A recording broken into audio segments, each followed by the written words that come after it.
എല്ലാവർക്കും AM kitchen വ്ലോഗിൻ്റെ പുതിയൊരു വീഡിയോയിലേക്ക് സ്വാഗതം. ഇന്ന് ഞാൻ നല്ല തിക്കായിട്ടുള്ളൊരു മീൻ കറീൻ്റെ റെസിപ്പിയാണ് നിങ്ങളുമായിട്ട് ഷെയർ ചെയ്യാൻ പോണേ. വളരെ കുറച്ച് ഇൻഗ്രീഡിയൻസ് മതി. അപ്പോൾ അതാ വാളൻപുളി, കുറച്ച് വെളുത്തുള്ളി, ഒരു ചെറിയ കഷ്ണം ഇഞ്ചി, ഒരു 2-3 തക്കാളി എടുത്തിട്ടുണ്ട് കേട്ടോ. തക്കാളി ചെറുതാവുകൊണ്ടാണ് ഞാൻ 4 എടുത്തത്. വലിയ തക്കാളി ആണെന്നുണ്ടെങ്കിൽ 1-2 ഒക്കെ മതി. പിന്നെ മുളക് പൊടി, മഞ്ഞൾപ്പൊടി, പെരുംജീരകം, ഇത് പൊടി ഉണ്ടാവുകൊണ്ടാണ് ഞാൻ പൊടി എടുത്തത്. അതുപോലെ മുളക് ഞാൻ കാശ്മീരി മുളകാണ് ഉപയോഗിച്ചിട്ടുള്ളത്. ഇതെല്ലാം കൂടെ വെള്ളവും ചേർത്ത് നന്നായിട്ട് പേസ്റ്റാക്കി അരച്ചെടുക്കുക. പിന്നെ പണിയൊന്നുമില്ല, നമ്മളത് ചട്ടിയിൽ നമുക്ക് ആവശ്യത്തിന് എത്രയാണോ ഗ്രേവി വേണ്ടത് അതിനനുസരിച്ച് വെള്ളം ചേർത്ത് ചട്ടിയിലൊന്ന് കലക്കി നമുക്കിത് അടുപ്പത്ത് വെച്ച് തിളപ്പിച്ചെടുക്കാം.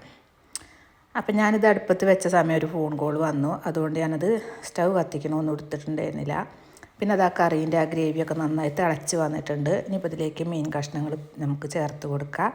പിന്നെ നമ്മുടെ ചാനൽ പുതുതായിട്ട് ആരെങ്കിലുമൊക്കെ കാണുന്നുണ്ടെങ്കിൽ വീഡിയോ കണ്ടിട്ട് നിങ്ങൾക്ക് ഇഷ്ടമാവുകയാണെങ്കിൽ സബ്സ്ക്രൈബ് ചെയ്യാൻ മറക്കരുത്.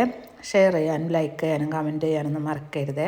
അപ്പോൾ ഞാൻ ഇതിലേക്ക് മീൻ കഷ്ണങ്ങളൊക്കെ ചേർത്ത് കൊടുത്തു. മീൻ ഞാൻ ആ മുഴുവൻ മീനും എടുത്തിട്ടില്ല കേട്ടോ, കുറച്ച് മാത്രമേ കറിക്ക് വേണ്ടി എടുത്തിട്ടുള്ളൂ. നല്ല 1 തരം കപ്പ കിട്ടിയിട്ടുണ്ട്. അപ്പോൾ കപ്പേൻ്റെ കൂട്ടത്തിൽ കഴിക്കാൻ വേണ്ടിയിട്ടാണ് മീൻ കറി ഉണ്ടാക്കുന്നത്. കപ്പ, ദോശ, ചപ്പാത്തി ഇതിനൊക്കെ പറ്റിയൊരു അടിപൊളി കറിയാണ് കേട്ടോ അത്.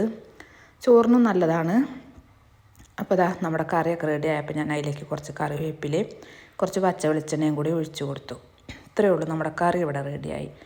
അപ്പോൾ ഞാൻ നേരത്തെ പറഞ്ഞ പോലെ നമുക്കിനിത് നല്ല വെന്ത് കുഴഞ്ഞ കപ്പേൻ്റെ കൂട്ടത്തിൽ നമ്മുടെ മീൻ കറി ഒന്ന് കൂട്ടി അടിപൊളിയായിട്ടൊന്ന് കഴിക്കാം. അപ്പോൾ നമ്മുടെ ഇന്നത്തെ വീഡിയോ എല്ലാവർക്കും ഇഷ്ടമായി എന്ന് കരുതുന്നു. ഇതെല്ലാവരും ഒന്ന് ട്രൈ ചെയ്ത് നോക്കണം കേട്ടോ.